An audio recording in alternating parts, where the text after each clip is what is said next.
dalam Anguttara Nikaya 3 halaman 45. Di dalam Anguttara 3 halaman 43 ini Sang Buddha membahas tentang keuntungan, ya, tentang keuntungan apabila seseorang itu memperoleh kekayaan. Keuntungan seseorang memperoleh kekayaan. Pasti di benak Anda sekalian, ya, tanpa dirinci panjang lebar tentang keuntungan seseorang mempunyai materi kekayaan ini, sudah banyak yang tahu dan merasakan. Dapat kita bayangkan kalau di tengah-tengah keluarga, di tengah-tengah masyarakat, kita tidak mempunyai materi, kita tidak mempunyai kekayaan sedikit pun, pasti akan menemui kesulitan-kesulitan. Di saat kita haus, di saat kita lapar, tidak mempunyai uang untuk beli makanan. Di saat kita minim pakaian, tidak mempunyai dana untuk membeli pakaian. Di saat kita harus bertempat tinggal, kita pun juga kebingungan mau bertempat tinggal, mau tidur di mana. Ya. Tapi sebaliknya, kalau seseorang itu mempunyai kekayaan yang cukup, materi yang cukup, kesulitan-kesulitan itu bisa teratasi dengan baik. Maka Sang Buddha pun juga di dalam dhammanya itu membahas tentang keuntungan-keuntungan seseorang memperoleh kekayaan. Jadi bisa juga disimpulkan dari kitab suci ini, Sang Buddha tidak antipati seseorang umat Buddha itu menjadi kaya, umat Buddha itu bermateri. Jadi tidak pantangan bagi umat Buddha, ya, itu untuk memiliki materi sebanyak-banyaknya, ya. Justru kesulitan-kesulitan kehidupan itu akan minim sekali kalau seseorang itu mempunyai kekayaan, mempunyai uang yang cukup, yang memadai. Apa saja keuntungan-keuntungan yang diperoleh, yang dibahas oleh Sang Buddha apabila seseorang itu mempunyai uang, mempunyai materi? Disebutkan yang pertama, orang yang mempunyai uang bisa merawat ibunya, bisa merawat ayahnya, kemudian juga bisa membuat orang lain itu lebih berbahagia. Bisa merawat ibu, ya. Dulu waktu kita kecil, orang tua merawat kita, ngasih makan kita, memelihara kita dengan materi. Demikian pula setelah kita dewasa, mempunyai penghasilan, kita timbal balik kepada orang tua kita, memberi materi juga. Saya seorang biku, tidak punya penghasilan, ya. Namun di tengah-tengah tidak punya penghasilan, yayasan ini juga memberikan yang uang saku kepada biku. Uang saku yang saya peroleh itu juga saya gunakan untuk merawat orang tua, untuk memelihara orang tua. Karena kewajiban seorang biku selama masih ada orang tuanya, itu seorang biku wajib dan ada keharusan untuk merawat biku, untuk merawat orang tua. Jadi menjadi seorang biku pun ternyata juga harus mempunyai materi, mempunyai kekayaan, ya. Jadi tidak cukup doa saja. Ketika orang tua sakit misalnya saja, wah anaknya ahli doa, ya. Kirim doa terus, mendoakan terus, juga tidak akan maksimal, tidak akan membantu banyak tentang kondisi nasib dari orang tuanya yang sedang sakit. Tapi apabila biku itu bantenya itu mempunyai materi yang cukup, bisa mengirim uang untuk orang tuanya yang sedang berobat, yang perlu pengobatan. Itulah lebih-lebih umat awam, ya, harus mempunyai materi yang cukup, yang memadai. Kemudian juga bisa memelihara, menyenangkan hati orang banyak, bisa membahagiakan orang banyak. Nah, kalau Anda berteman, itu suka orang yang punya atau yang tidak punya, orang yang miskin atau orang yang kaya, punya teman, punya relasi, pasti suka menjalin hubungan relasi orang yang mampu, orang yang bermateri. Dengan alasan bisa kecipratan materinya, ya, bisa dapat bagian seberapa persennya dari materi teman kita, ya, itulah. tentang keuntungan yang pertama apabila seseorang itu mempunyai materi.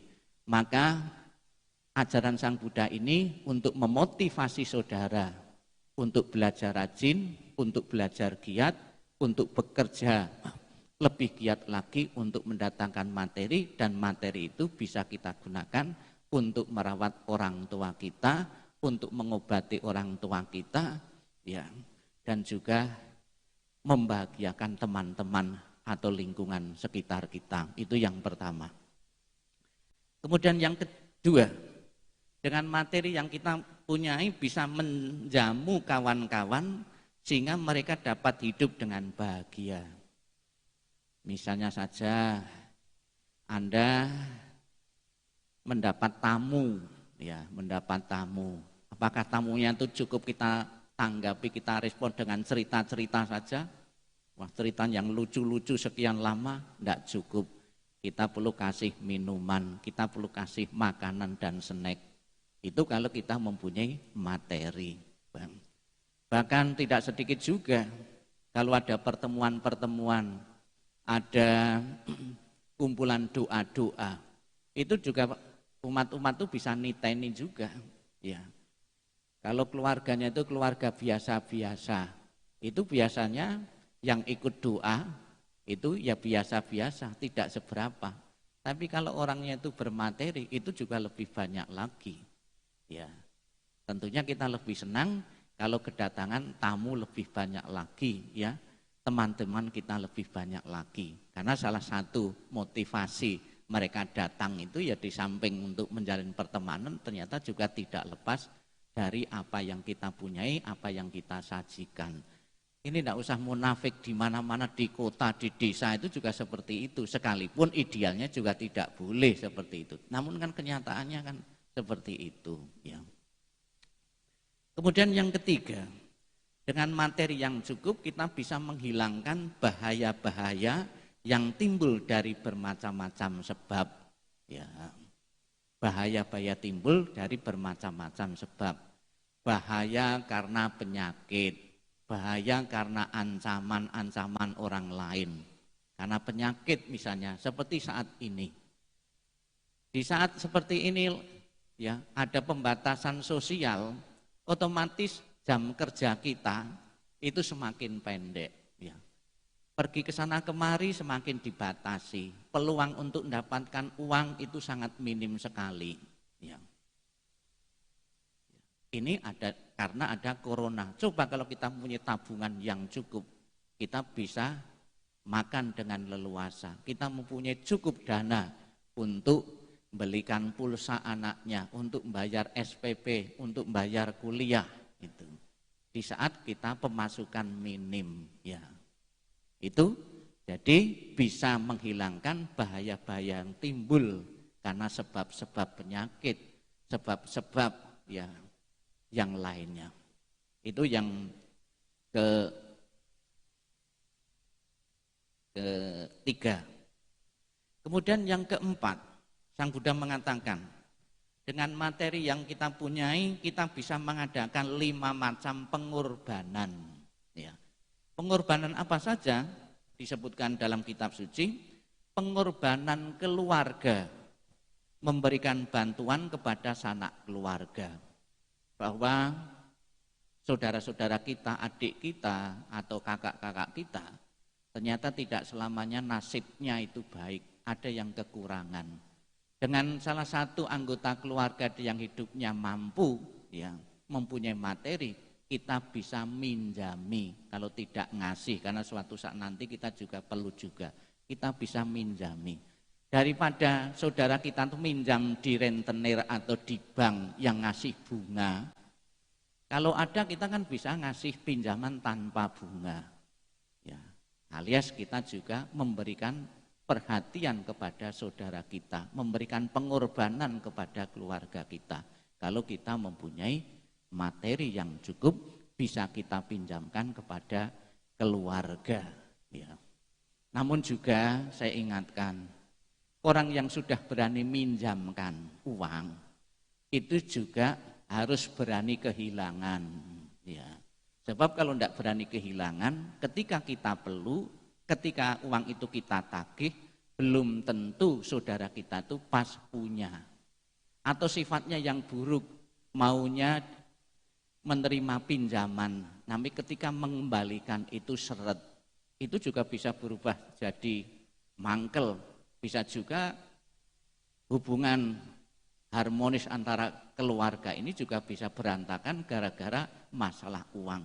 Sehingga ada beberapa keluarga itu yang membatasi diri, yang mengatakan kita pertemanan saja, saling ngasih makanan tidak apa-apa, asal jangan saling meminjam uang. Ada yang sudah pesan seperti itu karena nanti akhirnya kalau masalah uang itu akhirnya tuh gegeran, gitu. Banyak sekali. Ya. Bahkan tidak sedikit keluarga-keluarga yang tadinya rukun dan harmonis itu bisa bermuara ke pengadilan. Ya. Karena gara-gara pinjam meminjam uang. Ini kalau kita tidak hati-hati, tidak bijaksana dalam memberi pinjaman uang sekalipun kepada saudara. Ya. Itu yang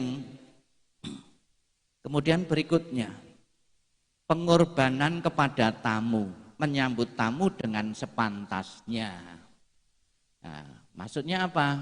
Contohnya, kalau tamunya itu kita melulu dikasih minuman aqua saja, ya. Tentunya beda dengan dikasih kopi, dikasih teh, kelasnya beda, ya. Ada lagi, kalau kita tidak punya uang, itu ngasih teh atau ngasih kopi atau ngasih aqua, itu aqua dan teh, tehnya itu teh pemberani. Apa istilahnya pemberani? Karena keluar sendirian berani, ya. Tidak didampingi oleh snack, tidak didampingi oleh makanan, ya. Ya kan berani, ya, nemui tamu sendiri, ya. Tapi kalau kita mempunyai materi yang cukup, yang memadai, di samping kita mengeluarkan minuman, juga bisa mengeluarkan snack, bisa mengeluarkan kue, kalau mempunyai uang untuk membeli, ya. Kemudian berikutnya, pengorbanan untuk mereka yang telah meninggal, melakukan perbuatan-perbuatan berjasa dan mempersembahkan kepada mereka yang telah meninggal. Kalau di masa hidup, ya, seorang anak itu menyatakan bakti dan hormat, itu kita bisa ngasih makanan orang tua kita bisa ngasih membelikan pakaian, kita bisa mengajak orang tua rekreasi. Setelah meninggal, anak pun juga masih mempunyai kesempatan untuk menyatakan bakti dan hormat. Kalau bakti dan hormat ketika orang tua kita masih hidup, itu dengan memberi makanan, ya, merawat fisiknya atau badan jasmaninya. Setelah orang tua kita, leluhur kita meninggal, kita bisa merawat sukmanya atau arwahnya. Bagaimana merawat arwah atau sukma dari orang yang telah meninggal? Di dalam agama Buddha kita kenal dengan istilah pelimpahan jasa. Jasa kebajikan yang kita perbuat dilimpahkan kepada leluhur yang telah meninggal. Ada istilah Pali disebut patidana. Mudahnya coro bodon, pati itu mati, dana itu memberi. Memberi kepada orang yang sudah mati. Memberi dana kepada orang yang sudah mati itu bukan berupa makanan, bukan berupa pakaian. Kalau sekalipun di saat peringatan-peringatan disajikan di altar, di depan foto itu ada makanan, ya, ada minuman, bukan berarti agar diminum atau dimakan roh dari leluhur kita, bukan. Itu sebagai simbolisasi, seolah-olah orang tua kita yang sudah mati itu masih hidup dan memerlukan makanan-makanan itu. Toh yang makan kita juga nantinya itu. Maka kesempatan juga membeli buah yang paling enak, paling bagus, makanan yang disajikan juga masak yang paling enak. Dengan pertimbangan nanti juga kita yang mau makan, sebetulnya yang ingin mau makan itu yang masak itu sebetulnya, bukan leluhur yang sudah mati. Namun tidak sedikit dipakai alasan ini untuk leluhur, untuk arwah yang meninggal, padahal yang mau ingin sekali itu ya yang masa itu. Ya, jadi pengorbanan-pengorbanan kepada orang yang telah meninggal. Sering saya ditanya oleh kalangan umat Buddha mengenai penghormatan kepada orang yang telah meninggal ini. Seperti kemarin, 2 hari yang lalu, itu ada umat ayah ibunya meninggal. Dihitung 49 hari itu sudah lewat. Ya, sudah lewat. Bante, hitungannya 49 kok sudah lewat. Padahal saya mau mengadakan peringatan. Ayah saya itu juga sudah lewat, sudah setahun. Ya, apakah boleh? Sudah lewat diadakan doa, boleh. Di dalam kalangan umat Buddha sebetulnya ketentuan-ketentuan hari-hari dan bulan maupun tanggal atau jumlah-jumlah hari setelah orang meninggal itu tidak ada untuk mengadakan pelimpahan jasa. Di dalam Mahayana ada, dalam Sitigarbha Sutra, pelimpahan jasa itu 49 hari, itu hari terakhir arwah itu akan mengambil kelahiran. Tapi dalam versi Theravada kan tidak ada. Ya, dikatakan dalam kitab suci Theravada tidak ada tempat perhentian bagimu di perjalanan. Seseorang yang mati langsung terlahir kembali.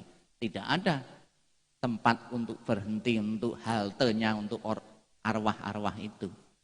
Jadi kapan saja bisa melakukan pelimpahan-pelimpahan jasa tanpa tergantung hari-hari tertentu.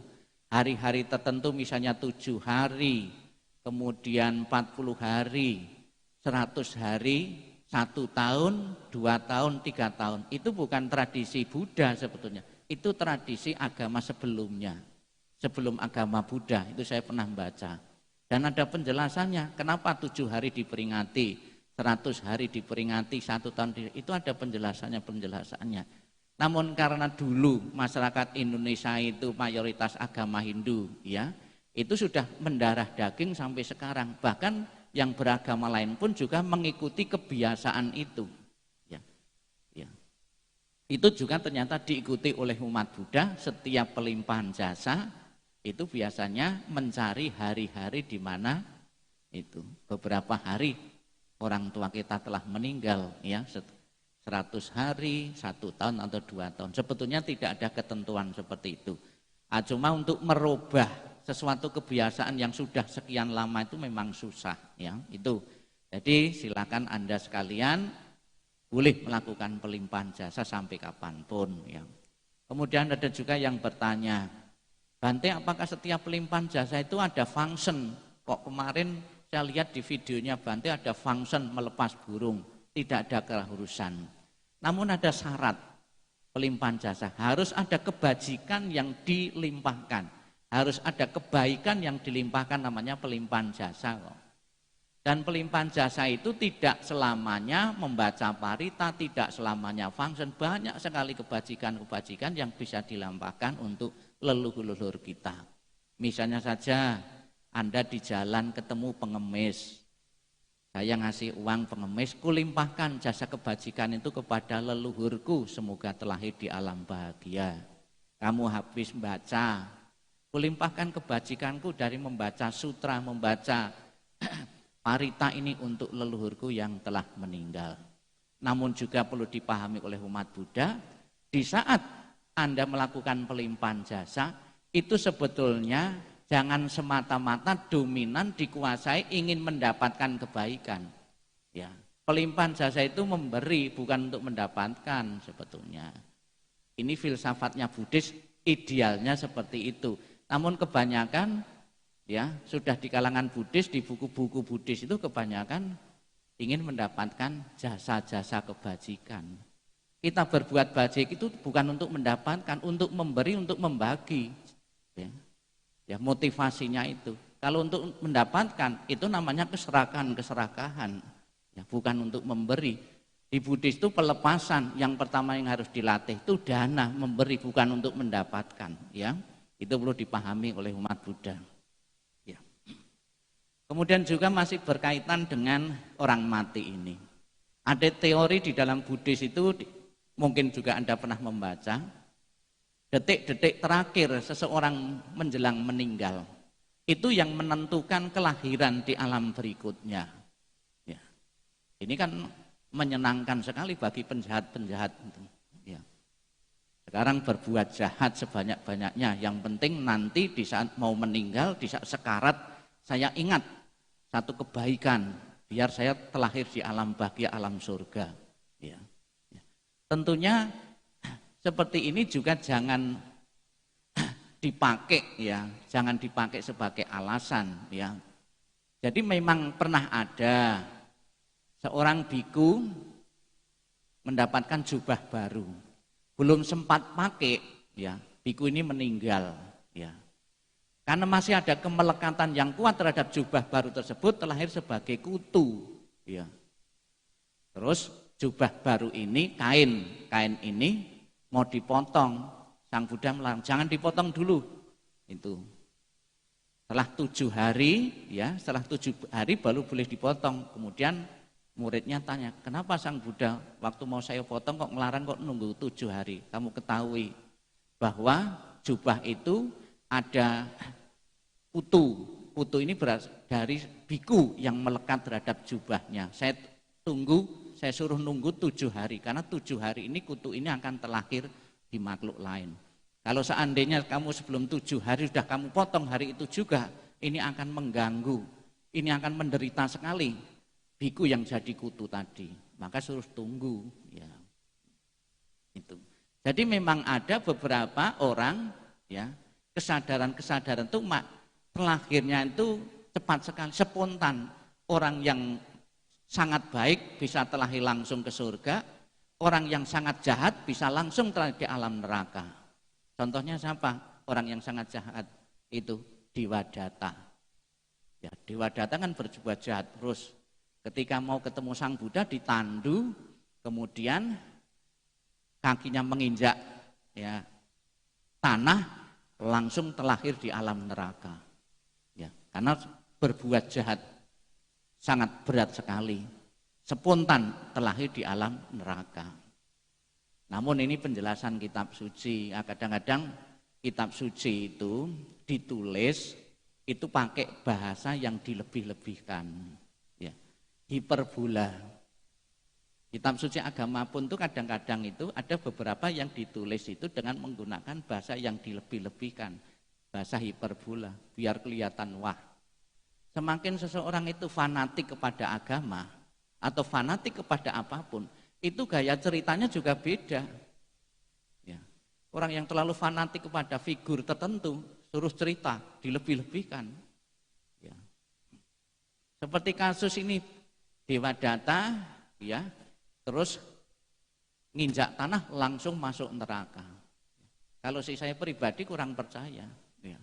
Bukan masuk neraka. Jadi nginjak kaki, nginjak tanah, kejeblos gitu. Lubangnya sudah ada, gitu. Bukan masuk neraka. Tapi bahasa ya orang fanatik ya seperti itu, ya. Ya. Jadi perlu dianalisa juga. Maka Sang Buddha pernah berpesan, jangan langsung percaya apa kata kitab suci, kan? Karena kitab suci itu ditulis, ya ada beberapa yang orang-orang fanatik menggunakan bahasa yang dilebih-lebihkan, ya itu. Setelah pengorbanan kepada orang yang meninggal, dengan kita mempunyai materi yang cukup, yang memadai, seorang yang mempunyai kekayaan juga bisa melakukan pengorbanan kepada raja. Apa yang dimaksud dengan pengorbanan kepada raja? Memenuhi kewajiban kepada raja atau pemerintah. Misalnya membayar pajak-pajak dan memenuhi tugas-tugas yang lain. Ya. Jadi kalau seseorang itu tidak punya materi, tidak mempunyai uang untuk membayar pajak, kalau sekarang itu akan didenda, ya, didenda. Ya. Maka sebagai umat Buddha, kita bukan karena takut didenda, sebaiknya bayar pajak itu tepat waktu karena kewajiban kita sebagai warga negara. Kadang-kadang kita selalu menuntut terhadap pemerintah. Jalan-jalan lubang kita marah, ditanami pohon pisang, ya gitu. Kemudian ada lagi listrik mati, ya 1 bulan nyala terus. Ada 1-2 hari padam, tidak sampai 1 jam kita sudah ngomel-ngomel. Ya. Di saat musim kemarau di daerah-daerah tertentu, ya itu kadang-kadang sering padam. Ya. Namun pernahkah kita evaluasi diri? Sudahkah kita sebagai warga negara ketika membayar pajak tepat waktu? Karena fasilitas-fasilitas yang ada di masyarakat itu jalan maupun listrik itu dari pajak, ya. Dari pembayaran pajak kita, ya. Itu salah satunya. Kemudian yang kelima, orang yang mempunyai materi bisa melakukan pengorbanan kepada dewa, melakukan perbuatan-perbuatan berjasa dan mempersembahkan kepada para dewa. Ini bisa dimaknai karena ini yang ngajar itu Buddha kan bukan kepada Buddha, ya. Kalau sekarang dimaknai bisa melakukan pengorbanan-pengorbanan kepada agama atau kepada Triratna, ya. Jadi kalau di hari-hari tertentu, terutama di hari-hari raya, Anda sekalian datang ke wihara bukan saja orang tok, tapi juga bisa membawa buah-buahan dipersembahkan di altar, bisa membeli bunga dipersembahkan di altar, bisa membawa uang ditaruh kotak dana. Itu adalah pengorbanan-pengorbanan kepada Triratna. Semakin banyak umat yang rela berkorban untuk kepentingan Triratna, untuk agama, tentunya wihara itu juga semakin terawat, ya. Tidak sedikit orang mencela tentang kebersihan di wihara, tapi dananya minim. Tidak sedikit orang cuma menyalahkan pengurus, ya, tapi tidak pernah memberi kontribusi yang maksimal kepada pengurus, ya. Itu perlu diperhatikan Anda sekalian tentang tujuan dan manfaat, keuntungan-keuntungan apabila umat Buddha mempunyai kekayaan, mempunyai materi yang memadai. Kita bisa hidup sejahtera dan juga kita bisa menyejahterakan orang lain, juga menyejahterakan